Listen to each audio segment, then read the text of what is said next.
to The Inner Circle.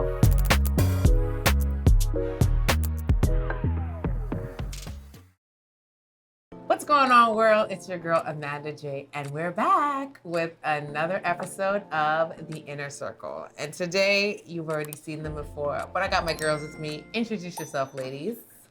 Hi, I'm Eileen. I'm Moheen. I'm Tricia. I'm Charlene.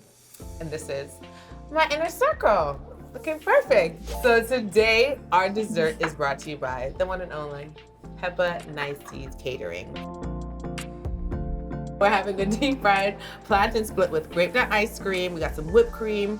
We got this little half coffee chocolate swirl stick going on here, a little mint leaf, and we have a little cherry on top to top it off. Our drink is brought to you by Meraki Mix. She is a local Black-owned, woman-led business here in the city of Toronto, so shout out to her.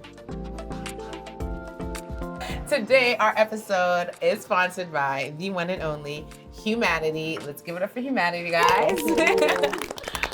Let's try it. Moheen, this is your first time having grape nut ice cream, so I want your honest opinion. Yes, I would be like that. Yes, I do. I've never had it, and let's hope I like it. Because I if know. don't, Do we eat it with the plantain? it's gonna be awkward. Okay, maybe we should eat the plantain. Come on.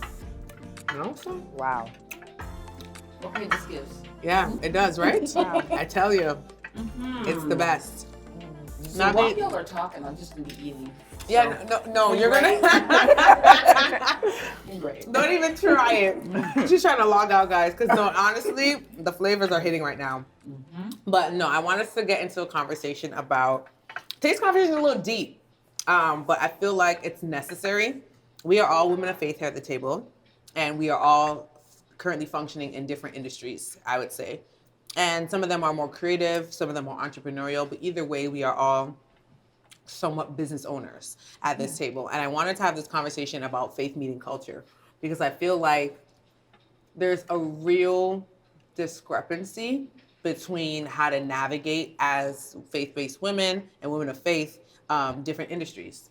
Now, to give context, Eileen, she got her therapy of laughter. So she's a podcaster / creative. I bounced a lot of my ideas off of her. Moheen is an author, Triumph Over Trauma, shameless plug, and also a restorative practitioner. Tricia is a model meets hair guru. Okay, if you haven't had your knotless braids done by Tricia, You're missing out. that's it. Thank you. And she does other hairstyles too. But the way her fingers be moving with the you guys will understand. Go check out her page. I'm gonna put the at the bottom. Okay, awesome. And then Charlene is in the financial realm. She's on the insurances and life insurances, and just that financial education that we definitely need in our Black community. So I wanted to talk to each of you ladies about how your journey to walking in what your purpose is. I know let's be honest, when we were raised, for me at least, in the Christian Caribbean community, you either have to be one or two things. A doctor or a lawyer. Let's be honest, okay? And honestly, I was bamboozled because, y'all, I have an entire degree. I have a Bachelor's of Honors Science in biology. It's a nice little pretty degree in a broken frame. It broke about a month after I bought it. So that's awkward, but that's a sign, I think.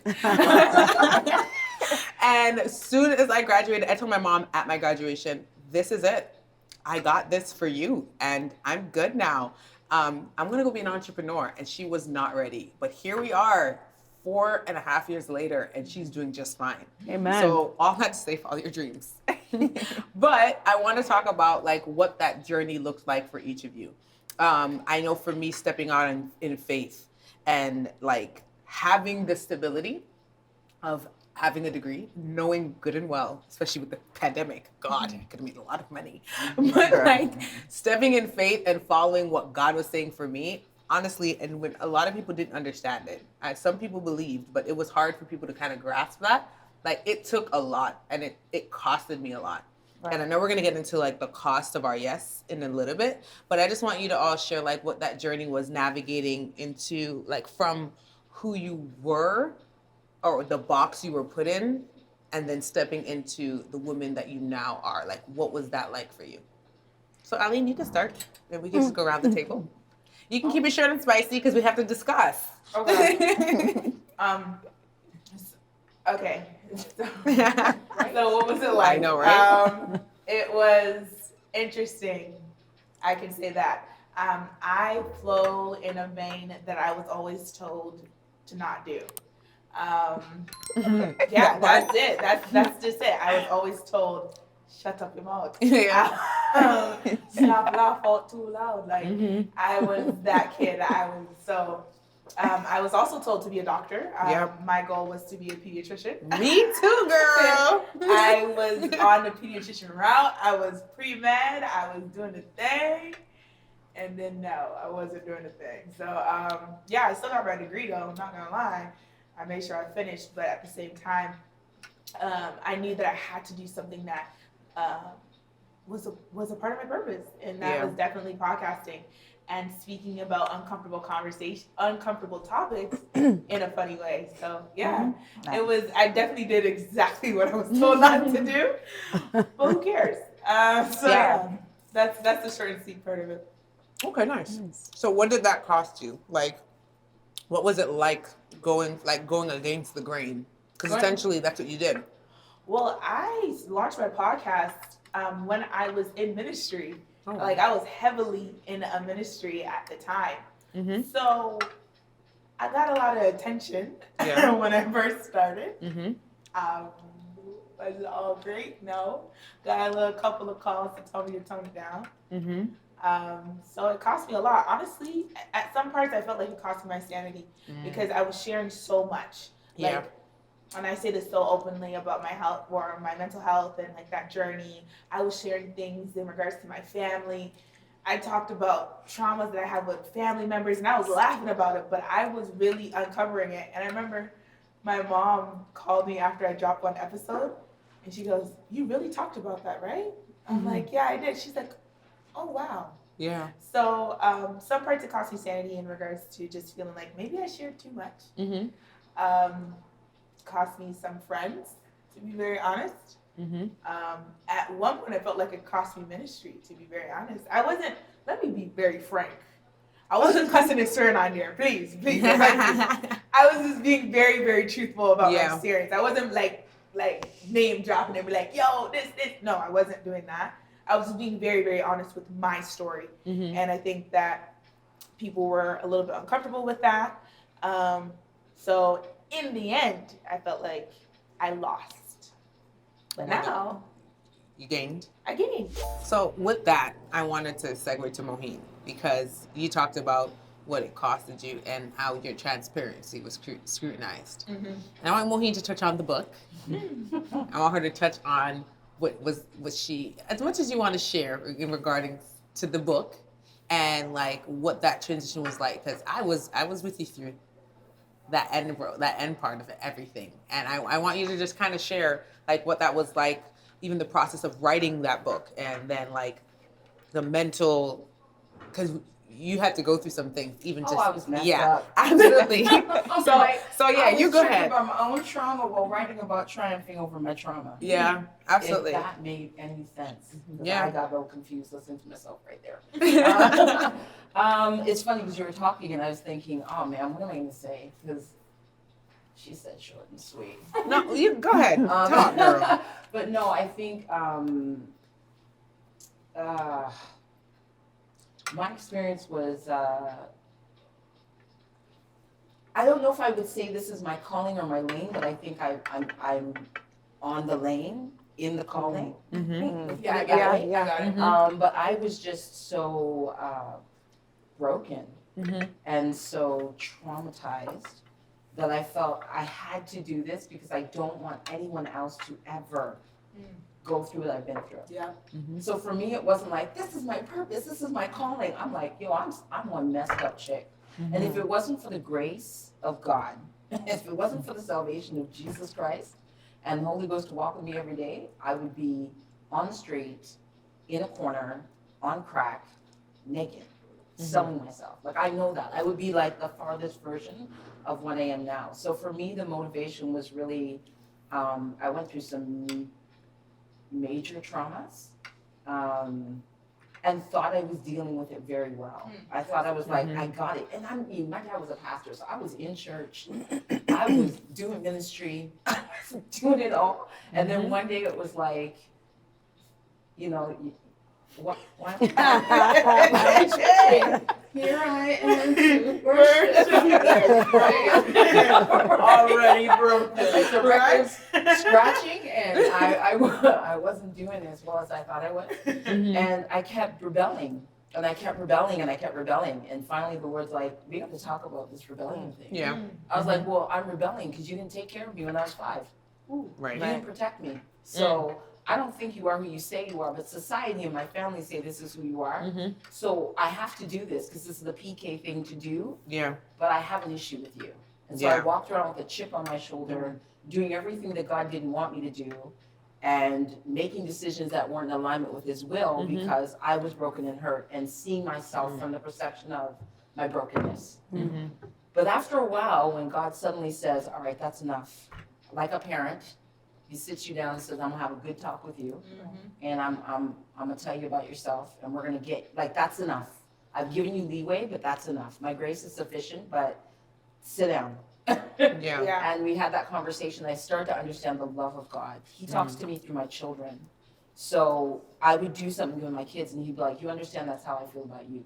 But that's how I am about you. So anyway, that journey of healing with the Lord is where He started to show me different people where I could relate to their brokenness, that they've been through this or they've been through that or that had happened, and I was like, oh, I get it.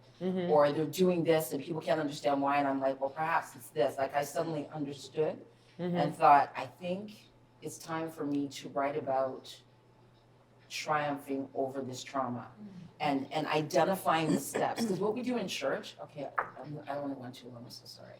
But what we do in church is we tend to pacify things with Jesus. Like, oh, God has got it. He's great, He's awesome, He's wonderful, and everything is good. But the reality is, even those of us that minister, because I'm a deliverance minister, even while I'm ministering, sometimes there's brokenness I'm dealing with. And instead of allowing God in to do that deep work, I was pacifying it with other things and not allowing Him in. And until we can allow Him in to do that work, we can't get the healing we need. And we don't teach about, these are the steps it takes to get there. We talk about just pray, fast, speak in tongues, read your word, do devotions, all very important things. Fasting, all very important things. But no one is walking alongside someone and saying, this step, now take this step, avoid that pothole over there. And so that's what I felt was needed. So I did that. I want to hear your perspective because I know you weren't always in the church. Right. So because I remember me and Tricia met working in retail, and God knew why I was there. It was holistically for Tricia because there was no need for me to be there. But it was working in retail, and I met Tricia at one of the lowest points of her life. She was going through a transition, but it was also a high point in the long run, in hindsight. Right. But it was a very traumatic space, and all we used to do was talk about God. Yeah. We used to I'm just like, I don't even know if you know the Lord, but hey, I'm gonna tell you about this Jesus man that I know, and then we can go from there. And it was like it was just always about like you just hope and faith, and like I know you're afraid, but like someone has you. Like it's all bigger than you. So I want to kind of ask you about like your journey, because you ended up coming to our church and like really committing your life to God. So like, what was that like for you, being on one side of the fence and then transitioning into that? Because you also had friends that didn't understand, Right. and you had a lot of circumstances that you didn't understand, and then moving in that faith. Like, what was that like? I'd say sacrifice. For me, transitioning, let me start out a little bit. Yeah, from the top, girl. Okay. So I was in a phase where I believed in God. I grew up in a Christian home. You do the practice, you go to church, same thing. But I needed more. I prayed, like they said. I've done all the work, I guess you could put it that way. But it was just something in me I couldn't describe, but I wanted more. I'd say meeting Amanda at Stitch's Catering Mall. I was at a point where I don't know how and where she came from, but as soon as we walked in, it was just, I'm like, hi. And she said, hi, my name is Amanda. And right away, everything was just about God. Like nothing else was about anything else. We didn't care. And in the retail, you'd be playing the song like, na, na, na, na, na. It was church music. You're walking in their church music. And it made me feel good. But I don't know what else, but I still wanted more. So I believe to take Christianity out of this, I had to do self-work within myself. There's a lot of damages I don't even know that I have within myself. So just sitting down and say, Tricia, what's wrong with you? Like looking myself in the mirror for like a solid 5 minutes, which seems very short, but it's so long. And just looking at myself and just started crying. Then I'm like, oh my God, who's this girl? And I'm like, oh, okay. And I'm like, those type of things. And I kept doing that every day. And there's a cry where your stomach, like you just have nothing left. And it's just empty. And I have to do that consistently. And I meant it. And I seen certain things start to change. Now, fast forward. How I came to this career path, it's hard because I'd say my family, again, Christians, but they're very firm and solid. And sometimes Christianity, I feel, can be influenced by other things like culture and everything else. So I then had to, I guess, read my own Bible, get my own understanding. And then I can understand what you're going through, but I just know this is it, if that makes sense. But yes, being stuck in Miami last year is what made me choose my career. I was stuck in a really horrible situation, very horrible situation, with a good friend of mine, and we didn't know how we were gonna get back home. Literally lost everything. Anything you can think of happened. And in that moment, I'd say when I had to separate from my friend within Miami, and which was very complicated, but I had to leave her. Within that hour of me separating myself, I had like I guess you could say a vision. Epiphany? Right. And I didn't even question it, I just did it. Literally, what the vision was is, Tricia, you're gonna go on Canva, you're gonna make a flyer. You're gonna write Toronto to Miami. You're gonna write your friend's number, because I didn't have a phone. Again, a complicated story, but I didn't have a phone. And the next day, it's crazy, I packed duct tape. But duct tape, why I packed it, I thought I was gonna tape up my dress, when I'm wearing a cute shirt, but no, the duct tape made me actually taped it up on the palm trees as I'm walking, literally on South Beach, okay? Oh, wow. And I taped it up. We didn't have no money. I just want to make that very clear, okay? Like, you couldn't put gas in the car. You couldn't eat your meal. I had to debate if I was going to eat my meal or fix my phone. Remember, my phone broke. I had nothing. My son is with my mom, everything. Long story short, I ended up doing hair on Ocean Drive and 10th Street, somewhere on South Beach. And that was my first client ever overseas. I did her hair, okay? And let me tell you, she couldn't stop talking. She's from Texas, by the way, so I love them. But shout out Texas. I was doing her hair and just through conversation, like the price that I asked for, she just gave me more and little things like that. And when I did it, it opened so many doors that I wouldn't even know today. Now that I'm able to travel, and the same person from Texas, because she went to Miami for vacation, she now can fly me out. Next, I'm doing her cousin's hair and little things like that. So I've been doing this, but I didn't even know from that experience what door it would open. I still feel like I don't know exactly what my calling is or my purpose, but I know, like Moheen said, it's a step to something. Yeah. I don't know, but I'm here for it. Absolutely. That's absolutely. what it is. Yeah. I'm here for it. I love that. Yeah, absolutely. The truth of the matter is, and you said something, you said, let me get it back. You were talking about, hold on. It's going to come to me. Okay.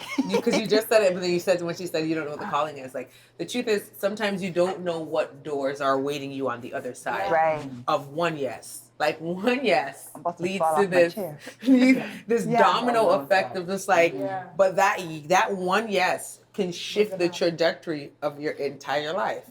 Let's talk about your yes. Okay. Yeah. I'm trying to think where to start. Let's talk about we have and the time. I know, Charlene.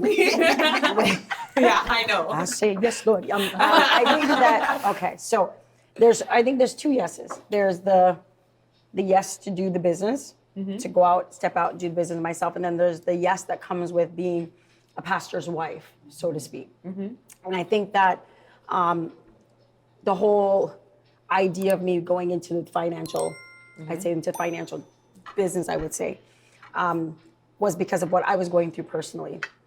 And I think that I remember the story. I went to the Walmart because I have to, as a, pastor's wife or in the church or something, you're always believing by faith that as you pour in, you're pouring into the ministry, you're doing this, you're doing that. And if you're always taking out and never depositing anything, then eventually that's going to be depleted. And all the while, because you have this great faith, you're believing, my reward, God's going to reward me, God's going to reward me. And although I'm not telling anyone not to give for ministry, when you're a wife, when you're a mother, when you have children, you have to use that godly wisdom, because it came to the point where I was just so zealous. You ever been so zealous of something, but you didn't use wisdom in your zeal. And as I was taking out and just giving to people, I went to the Walmart one day and I went to buy the groceries. And you know how they set up that new system? So when your card declines, it makes like everybody knows. Yeah, it's actually, declined. Yes. So I put my card in, it was like, and I was like, oh my God, like, like what happened? No, absolutely. And I was like, no, that's not possible. So I said to the lady, I'm like, hold on a second, because I know the money is there. Like, I just saw it. There's got to be money there. And thank God for data. So I went on my cell phone and I went to my TD account. And no word of a lie, in my TD account, I think there was like $2.57 in that account. Oh, wow. And I was so shocked because I couldn't believe. I was like, when did that happen? Like, how? I don't understand. And I remember buying the groceries, and you know how you press yes for the plastic bag? Yeah. So I had like $18 and something in the other account. I'm like, okay, I got to get these things. I'm going home to go cook. And I literally stood there and had to transfer, because what made it go over was the bag. Oh, wow. That means that the bag of whatever cents they charge you, you're laughing now, was what made it go over. And I mean, it's funny now. No, I'm telling you. We're laughing now, but I was telling not you. laughing. If shame could have killed me. And what happened was I had to transfer the cents, because you can do that on your app. And I transferred the cents over. And I remember taking the bags and stuff and walking out of Walmart, and I got into my vehicle and I just began to cry. And I remember I cried because I'm saying to God, like, I'm doing your work. Like, I don't understand, like, what is going on. And I said, I knew what that felt like. Yeah. And I said, I never want to ever feel like that again. Absolutely. And what that did was it just provoked something in me to say, how did I get here? Clearly, I did not have enough knowledge. I didn't know how money works. I'm working for my money. I'm not making my money work for me. And I knew that it was a stigma in our community that, especially as Christians, I'm not going to say the church, I'm going to say as Christians, we believe, blessed are the poor. The more poor you are, is the more holier you are. Yeah. The more that you don't have anything name brand or anything fancy, is the more it shows your humility and you're so godly. And it could never be more further from the truth. And I realized that wealth is something that we need not only in Christendom, but we need it in our community. Yeah. And I knew that because my husband's American. So when you're dealing with a lot of the people in America, if you guys know, when COVID happened, that's when I actually started my business during COVID. Yeah. And they have this Japanese word when you look at it, and it means two things. It also means crisis, but you can turn it, and the same word means opportunity. Oh, wow. So I looked at that and I said, in every crisis, you can either look at the crisis as a crisis, or you can look at it as an opportunity. Right. And people were dying, and I kept on seeing GoFundMe pages, and I'm like, I'm not giving to another GoFundMe. I see another, and I was giving before, and I was like, no, this is ridiculous now. Yeah. Because what have you put in place for your family? I realized that we don't have anything in place for our family. I remember speaking to someone, because I do insurance and financial investments, and speaking to someone and asking him about insurance, and he says, Jesus is my insurance. Yeah. So I said, if you go on a plane, well, I'm Jesus, if I die before the rapture, Jesus, and it's sad, but it's a level of ignorance. Yeah. Spiritual ignorance, because if we really knew what Christ said, how we're to leave a legacy. Right. And I went into that business, and that's what I did. And I went head first, and I was gung-ho on it. I was like super excited, and I believe that God was using that for me to help people get out of poverty and to let them know all these different things. But then when you reach that plateau of where you don't see anything happening, you start to question what your calling is. Yeah, And girl. I believe that that's a place that we all get to where you look and you say, but I I heard the call, but I don't see you answering. Yeah. And so when you're there, I'm like, God, but I prayed, but I know you told me to do this. And I mean, I had all the confirmations. I mean, everything was happening, but I reached a place that I didn't see the fruits of what was going on. And I started to doubt myself. And what happened was, in the middle of me doubting myself and questioning everything I'm doing, I began to slowly take my eyes off of that vision. And so I decided that I have to just focus. And even if I don't see something actually coming from what it is that I'm doing, I have to keep sowing that seed and knowing that I'm going to reap that reward. The fruit is going to be there because it's somebody's life that I'm changing. For me, when I did answer the call, so to speak, and say that this is what I wanted to do, I think that it was hard for me as a pastor's wife because of the fact that you have to have this certain, what's the word I'm looking for? A certain look. You have to be a certain way. Everybody's expecting something from you. And I was at a place where I needed something from other people. And I think because of the fact that I'm always doing it for myself and wanting to just, be that person to answer the questions for everyone, it cost me my sense of, I would say, like I lost all control. I was broken. I got to a place where I was so broken and I lost sight of my vision and my purpose. And in doing that, I allowed all the things that I used to have under my feet to literally come up, and things that would have never affected me, it started to affect me because my spiritual life as a pastor's wife was not where it was supposed to be because I was depleted. I poured so much into other people that I didn't have anything for myself. I didn't understand that. And so I got to a place where everything was attacking me and everything had to do with finances, the one thing that God was pushing me into. And so I found myself, the report of the cancer, that's what this is. But I don't have cancer now, praise God. But I found myself just getting sick. I found myself where everything that came on me that would have never affected me was actually affecting me because of the fact that I took my eyes off of what God had shown me to do. And not only that, just not recognizing my purpose. And when you do say, okay, I'm ready to go, you have to stay there. You cannot back down just because you're getting a fight, just because you don't see, the answer. You might get 10 no's, but you have to keep on going until you get the 11th one might be a yes. So I just found that it was perseverance, not giving up, and not only believing in God, but believing in yourself and who God made you to be. Right. I think one of the things that when Charlene was talking about wealth, one of the things that for me I found is the enemy loves to attack me, and I think a lot of Black women in the areas of finances.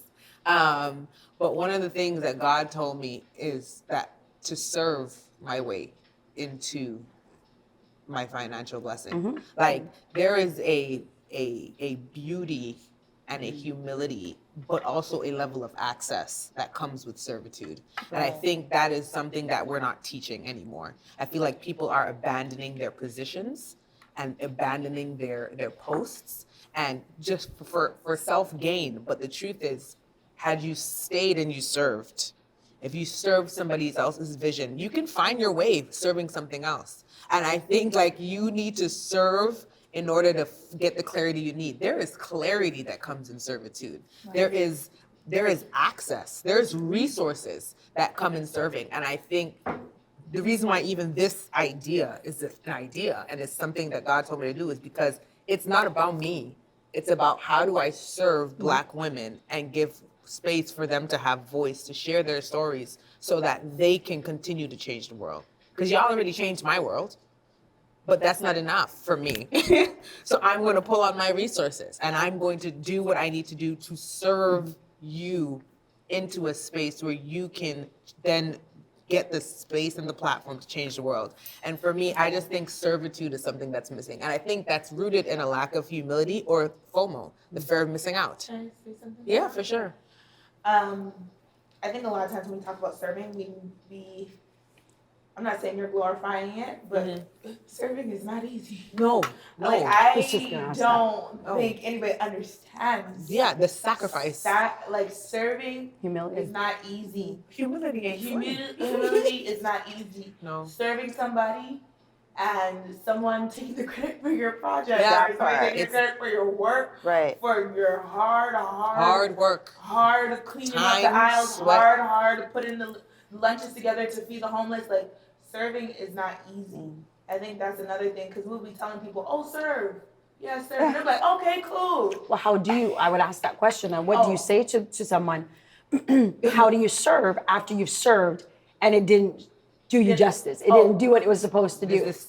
God was the judge. That part. The serving isn't for Right, it's the not for serving you. isn't for us, and it's hard. No, but what No, I I mean would it's say, easy to say that. No, So it tell is me how, like, how you yeah. tell somebody who has served and it hasn't worked out for them. Right, like say I served someone and I was hurt. I served and that's it, To it- be very honest, yeah. yeah, you have to start where it hurts. Like, shout out to Moheen. Sorry, I have to go here. But shout out to Moheen and Amanda because when I tell you, 2020, I came back from serving in a place that was not helping me. And I remember talking to them and like, they did this and they did that. And Moheen was like, okay, it's okay. But how can we move from here? Okay. And honestly, like when I say start from the place that it hurts, because in those sessions where I was talking with them about like those little small things, because it's not even the big things. Like I'm okay, y'all do whatever. But it was the small little microaggressions that really affected me. In that, I healed from that place and was able to serve again by addressing what hurts and saying, okay, that was not right. And like speaking to what's not right before you step out again. So yeah, you said Yeah, I was just gonna say, I think part of the issue is that we see serving someone else as serving someone else. Yeah. And serving is Yeah. really about us being cultivated Yeah. in character development, Yep.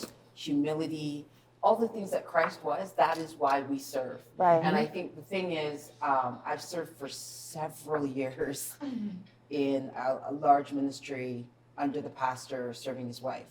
And people look at it and they're like, oh, that's you're in close, you're in with the circle, you're with this, and it's not, like we say, it's not easy to serve. As you were saying, as a pastor's wife, you're giving all the time. I used to see my mom doing it all the time, and rarely do you get it back. But when I started to lament and go to the Lord about my issues, he would be like, well, why are you doing it? Are you doing it like you're not serving the man? Even at my job now, because let's take it into the secular realm for a second. yes. Even at my job now, I just started a brand new job like 3 weeks ago. Nice. And when I walk in that place every day, we are supposed to clean. For some reason, I seem to be the only person that's cleaning. The other people that were hired with me don't seem to do it as much as I do. And I was cleaning one day, it was like day 2, and the Lord said to me, you do this as if this was your business. Yeah. You do this as if this was yours. It has My nothing heart. to do with what anyone else is doing, whether you get the acknowledgement, Sure, whether absolutely. you don't. It's true. It has to do with what I'm trying to produce Yeah. in Absolutely. you, or what I'm trying to do Cultivate. through you. Absolutely. So if you can serve as unto the Lord, then we won't pay attention to Right. who, what, where, when, how, and why. Yeah. And We'll just do it and self-sacrifice. go home because is. all I want to hear is well done. That's Right. right. That's all I want to hear, and not from men. That's right. Right. You know. Yes, just to piggyback off that, a simple example. I went to the gas station and I was pumping gas and I ordered Markham's station, the breakfast place. Okay. So I'm eating and then I didn't want to touch the pump. So I was like, let me just eat quick and then I'll just go pump my gas. But then I'm like, nah, just pump your gas. But then somebody comes to my window and I guess knocks the window and it kind of startled me. And then there was a homeless person and she asks, can I have food? I looked at my food. I'm like, I don't know. I don't know because this food was not cheap. But kid you not, I actually did close my food and I gave it to her. She looked at the food, she laughed, and she threw it at my car. Yes. Girl, Talk about it. like I'm still bothered a little bit. And I didn't know what to say, but in that moment, God is like, that's what you do to me all the time. Simple. Ouch. That part. Guess, I said, sorry. No, I'm so sorry. Like, No, absolutely. I said, oh, that my that- whole food. Yeah, no, because Everything. that's the reality. All the time. Like when we really take it in, like, and because sometimes when we're serving, we're not serving to serve.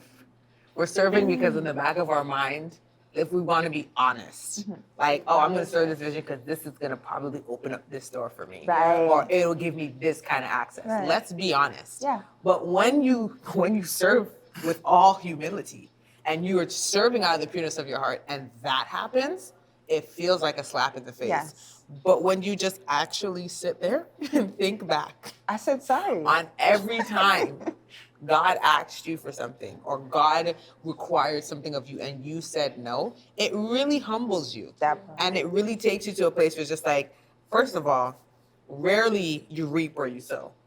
So what serving is that's just the requirement. And I think like we just have to get to a place where we're comfortable not being afraid of not being rewarded for doing kingdom work in those moments. Well, there is a reward. There is. That's the Yeah, misconception. but that's what I because said, it's rewarded never- in that moment. It's not right? immediate Exactly. it's not immediate Exactly. It's not. gratification. So Absolutely. that's why we give up, because we're Yeah. not seeing the reward right away. We don't want to wait. We grow impatient. Right. And then we're wondering, what is this for? Right. But if we just we have to have that mindset still that you're working as unto the Lord. So everything you do, it's a self-sacrifice, right? Yeah. You're giving of yourself. Even in any one of the positions that you're in, you're giving of yourself, Right. and not for your own gain, but because it's for somebody else, Yeah. right? Because we're not here for Absolutely. ourselves. I know it sounds weird, but we're really not. Right. Yeah, no, for sure. You know, there's a bigger purpose. That's a to good. that. That's a good segue. If you were going to say something, because I want to segue to something I wanted quickly, to say because I want to. something really we quickly. gotta wrap just it. also in the time of like serving and like feeling that hurt or whatever, it also taught me there's diversity in serving God's people. Like we are, everybody who's on planet Earth are God's people. Like that's what we have to really understand. Like He loves every single one of us. So us serving or helping somebody else who doesn't even have the acknowledgement of Christ is actually serving God, because you're showing God's love to them. So in that season of hurt, like I also work at a homeless shelter, shout out to that. So that has showed me like to give grace in that regard, to give love, show love, to be organic, to be raw, to listen. Like I've had to listen to people who are higher than a kite about their life situations, and they're repeating the same sentence five times over. Yeah. I'm just like, Yeah. okay. Get So together. like serving or like going through that hurt has changed my mindset on what it is to serve God's people and how to serve them. And then it might not necessarily have to be through homeless people, but it could be through like saying the podcast or writing a book or doing hair or Right. having a conversation or helping somebody with their finances. It doesn't have to have anything to do with quote unquote ministry, but doing that work in such a pure heart is serving. Right. And doing it where Right. you're not going to get something in return. That's the. Yeah. But you do. Don't give. No, what I'm saying is don't Yeah. give to somebody that you know can give it back to you. For sure. Right? So you the give to the stra- person that you know can't give it back to you. And there's That's when it strategy. really matters. I think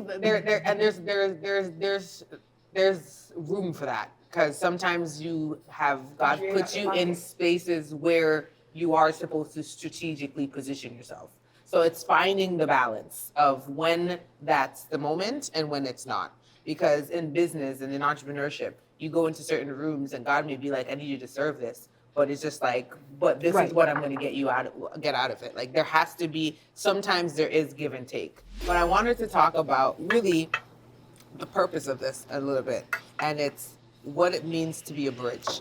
As women of faith in different industries, one thing I know God has called me to be is a bridge.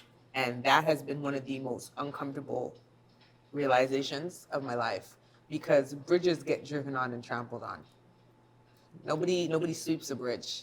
Nobody rewards bridges for being what they are. They're simply there to create a bridge between one thing to another. And the cost of being a bridge, the humility that it takes, it's hard, I think, because it's just like you almost have to be a blessing to other people, all the while not receiving that blessing for Right. yourself. Like that's a lot to carry sometimes.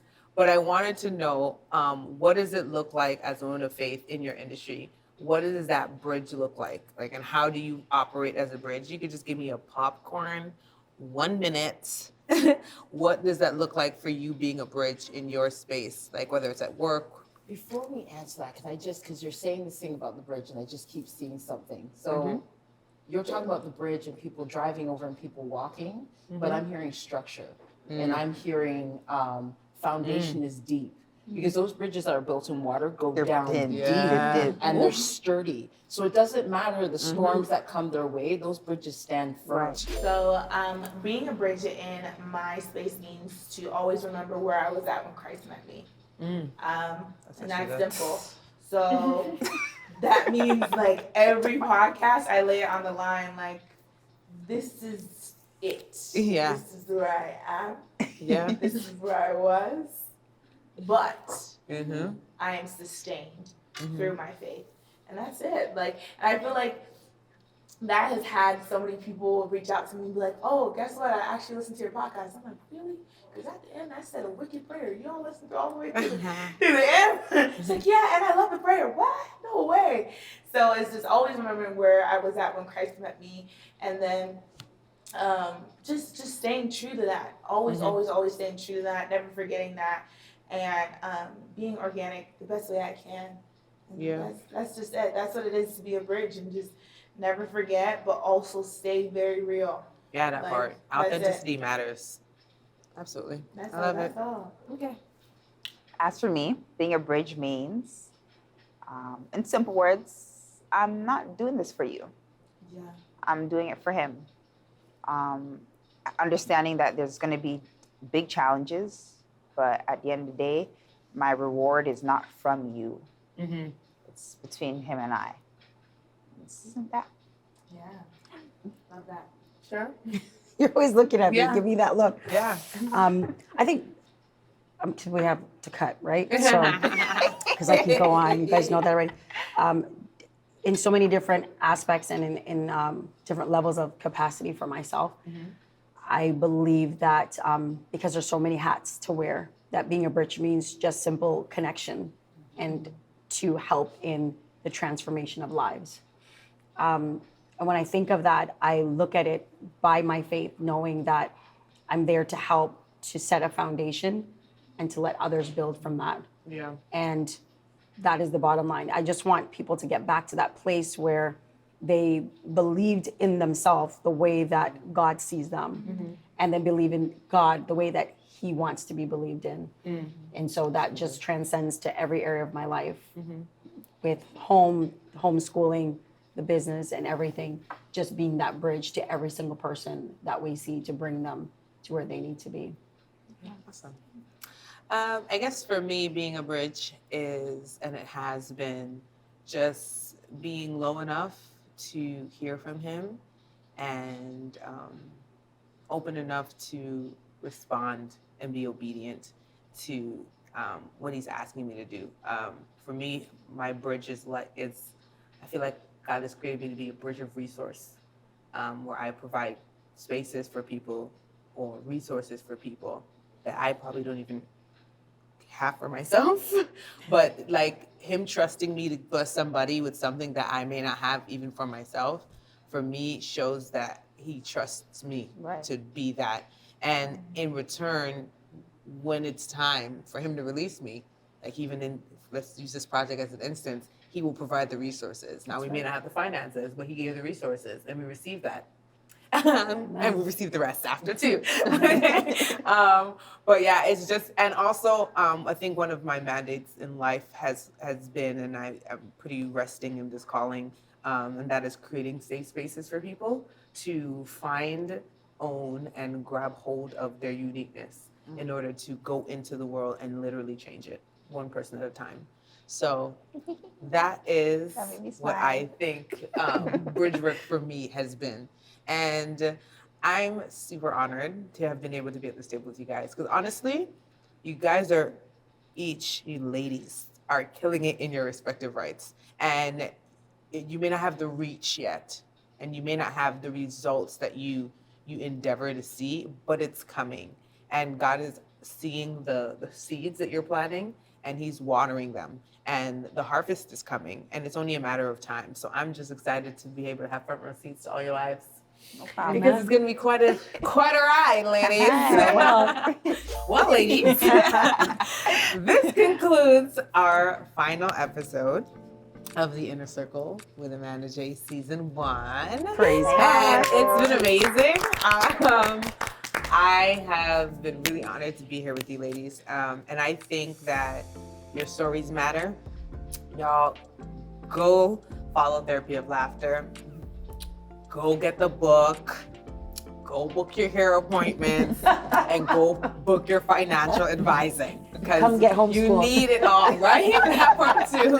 You need it all. These women are amazing. Everything will be in the links in the bio. So you will be able to click, click, clack, and ta-da.